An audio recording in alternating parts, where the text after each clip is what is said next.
The study that I researched is titled Racial Stereotypes of 100 College Students. It was led by Daniel Katz and Kenneth Braley. Before I get started, it's important to note that the study was conducted in 1933, so some of the information might be a bit outdated. This study was conducted to study the belief that attitudes toward racial and national groups are not based on qualities within individuals, but instead, they are based off of the name of the race itself. Instead of responding to human beings, stereotypes cause people to respond to a symbol or a label.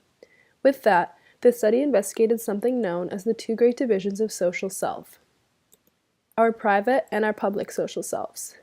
The public self refers to the attitudes and beliefs that others are aware of about you, and the private self includes those beliefs with which you hold within yourself.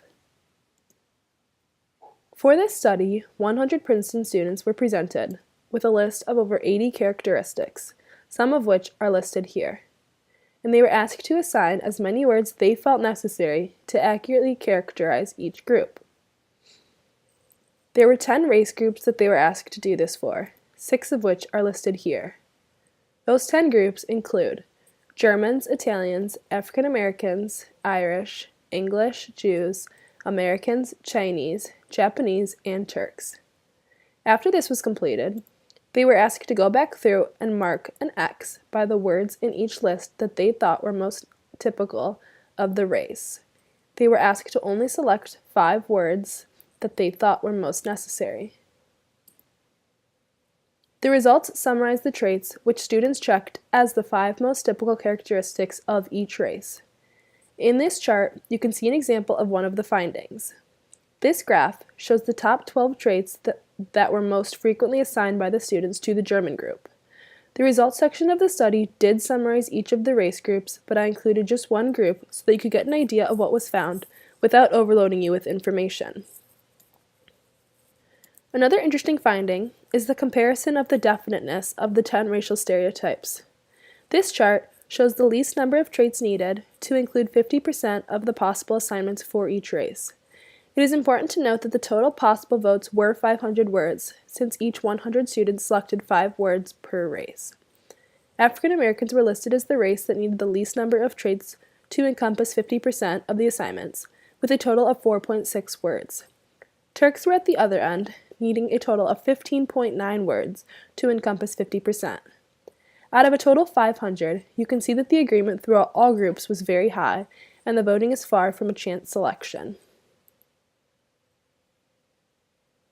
Individual experiences are definitely going to play a role in a student's judgment, but it probably does this in a way that conforms the original stereotype he or she has learned. Because of this, people will make up excuses when they meet obvious contradictions to the stereotype perceived. For example, if a person encounters a Jewish person that does not act in the way of the stereotype that they believe a Jewish person usually acts, they will say that that Jew is an exception. By omitting these cases, the individual becomes convinced that the group's members are still the same as he or she had always thought. Because of this, a person can attach almost any characteristic to any race with almost no factual basis. Based off of what you saw in Table 2, researchers also found that the definiteness of the stereotype has little relation to the prejudice exhibited against that race. There have been other studies that found the greatest degree of prejudice is shown towards Turks and African Americans. However, these two groups are at opposite ends for the definiteness of stereotypes.